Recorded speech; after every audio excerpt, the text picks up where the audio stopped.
Hi everyone, myself Vivek Kumar Patel, and as my Studio 2 construction project execution monitoring and control, I have observed the execution of commercial tower. And in this video, I am going to cover the project details and a few studies which have been observed and analyzed. Now coming to the project introduction, this project is going to be a world-class business headquarters which is having two basements and G plus 17 story. The contract is turnkey contract and the date of commencement was 15 February 2019 and its expected completion date is 31st May 2021. There are total four main key stakeholders. First is the client who have hired the other three, the architect, PMC and turnkey contractor. The contractor scope includes the designing of RCC, MEPF and facade and the execution of RCC frame structure, finishes, MEPF services, common area interior, general development and building facade. The project is located in Gandhinagar, Gujarat, and the civil cost of this project is 50 crores and the total project cost is 121.17 crores excluding all the taxes. The site area is 14,420 square meters and the built up area is 45,800 square meters. The image shows the front and rear view of this project with its entrances, site office and steel yard. Now coming to the triple role concept, which shows the communication chain among the stakeholders. Here every stakeholder will play three different roles: supplier, customer and processor.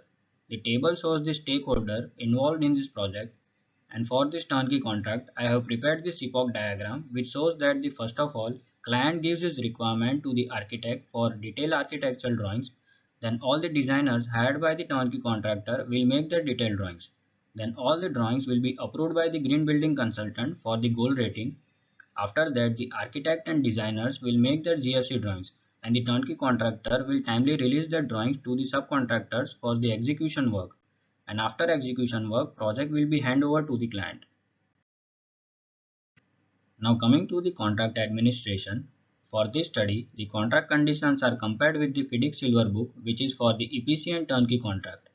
The table shows the sample of the comparison for the clause number 4.8 quality assurance.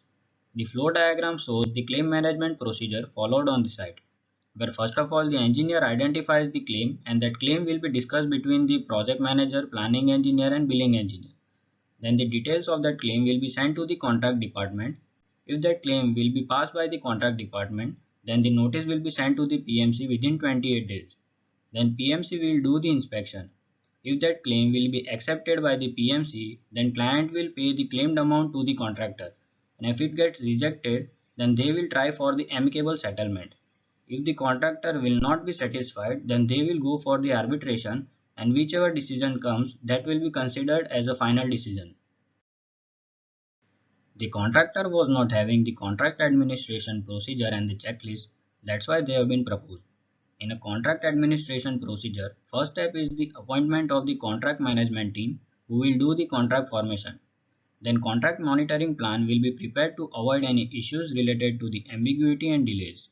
Then the contract performance monitoring review and reporting will be done, and in this process major two sub activities are involved. First is the risk assessment and second is the dispute management. The last step is the contract completion and the closeout. The table shows the proposed checklist for the contract administration consisting of the documents to be checked throughout the project duration. According to the checklist, almost all the activities have been followed on the site. Now coming to the concrete planning, total 27,744 cubic meter concrete is received on a site till 2nd February 2021. First table shows the different concrete grades used in the building floors. The image shows the bifurcation of the pour 1 and pour 2, where the pour 1 contains the shear wall 1 and 24 different size of columns, and the pour 2 contains 5 shear walls and 8 columns. The pouring of column is done using the concrete bucket in a 3 groups as shown in the figure, and the pouring of slab and beam is done using the concrete pump.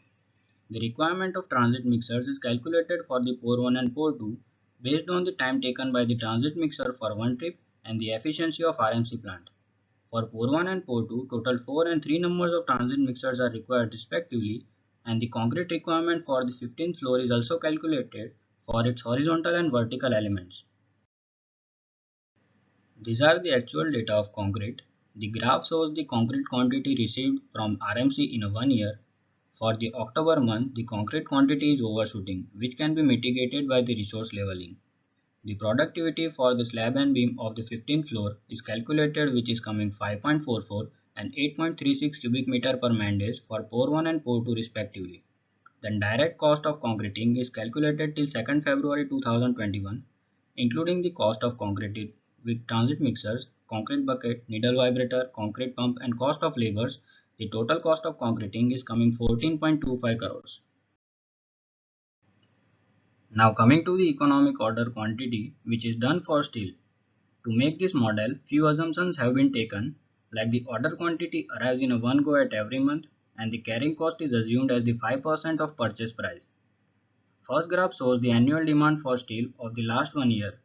Based on that, the EOQ classical model was made, which is shown in the table, and according to it, 25 orders of the 52 metric ton quantity at every 15 days will be the most economical. The second graph also shows that for 52 metric ton quantity, total cost is coming most economical. Then I compared this theoretical cost with the actual cost and it is found that the saving worth rupees 33,663 can be generated by applying this EOQ model on site.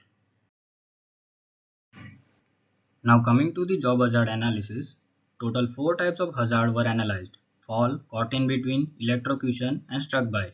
I am going to cover the caught in between hazard. This hazard was analyzed for the flooring work where cutting of the quota stone was going on at the ground floor.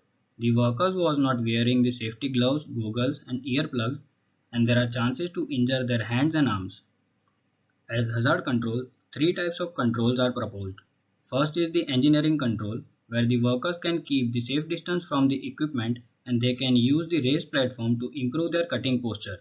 The second is the administrative control, where the maintenance check of the equipment should be done regularly to avoid the equipment failure, and HSC team should conduct the training sessions for the workers. The third is the PPE control, where they can use the cut resistance gloves, earplugs and goggles or the face shield. Now coming to the foreman delay survey. For this analysis, I was playing the role of foreman and observing the four laborers where two was masons and two was helpers.